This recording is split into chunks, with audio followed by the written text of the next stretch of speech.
Prime time news में आप देख रहे हैं मुद्दे की बात आर.के. गुप्ता के साथ। मुद्दे की बात में आज हमारा जो सबसे बड़ा मुद्दा है वो है दिल्ली के मुख्यमंत्री अरविंद केजरीवाल की जमानत। सुप्रीम कोर्ट ने 50 दिन की जेल की जिंदगी के बाद आज ईडी के घोर विरोध के बावजूद दिल्ली के मुख्यमंत्री अरविंद केजरीवाल को 1 जून तक के लिए इंटरिम बेल दे दी है। कुछ शर्तों के साथ दी है। शर्तें चूंकि अभी विस्तार में नहीं है हमारे पास, तो उस पर बात करना बेहतर नहीं समझते, लेकिन फिर भी वो एज ए मुख्यमंत्री किसी फाइल पर कोई ना तो साइन कर सकेंगे ना कोई आदेश जारी कर सकेंगे। लेकिन सुप्रीम कोर्ट ने जो लोकतांत्रिक व्यवस्था का जो सबसे बड़ा सोपान था उसकी रक्षा करते हुए अरविंद केजरीवाल के चुनाव प्रचार पर किसी भी प्रकार की रोक नहीं लगाई है, बल्कि ये कहना चाहिए कि अरविंद केजरीवाल को मिली जमानत केवल प्रचार के लिए ही सुप्रीम कोर्ट ने दी है। अब इसके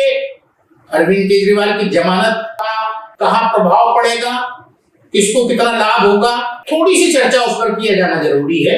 और मैं समझता हूं कि अरविंद केजरीवाल की जमानत से भारतीय जनता पार्टी के लिए एक बहुत बड़ी, एक समझिए एक ऐसा नेता जो लगातार भारतीय जनता पार्टी का विरोध कर रहा है और वो बार बार ये कह रहा है कि उसको जेल में सिर्फ इसलिए रखा गया है कि वो चुनाव में, लोकसभा चुनाव में प्रचार न कर सके, भारतीय जनता पार्टी का विरोध न कर सके। वैसे तो पूरे देश की बात करनी चाहिए, लेकिन मैं विशेष रूप से दिल्ली और पंजाब की बात करूंगा, जहां पर अरविंद केजरीवाल की जमानत के बाद होने वाले लोकसभा चुनाव की सीटों पर बहुत बड़ा प्रभाव पड़ सकता है। क्योंकि दिल्ली में 7 सीटें हैं और पंजाब की सारी सी, पंजाब में आम आदमी पार्टी की सरकार है।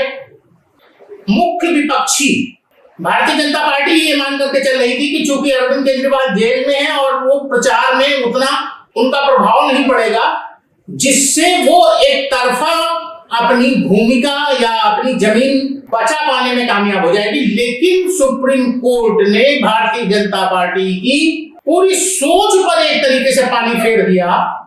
ये निश्चित है कि दिल्ली की 7 सीटों पर और पंजाब की सारी सीटों पर आम आदमी पार्टी के चुनाव में अरविंद केजरीवाल के प्रचार का बहुत बड़ा असर पड़ने वाला है।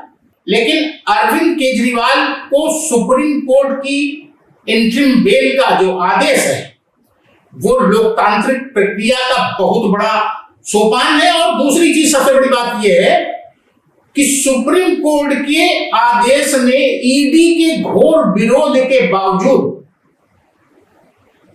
केजरीवाल को जो जमानत का आदेश दिया है, यह स्थापित हो गया है कि भारतीय लोकतंत्र में न्याय व्यवस्था बहुत ही मजबूत है और सुप्रीम कोर्ट लोकतंत्र की रक्षा करने में पूरी तरह सक्षम है।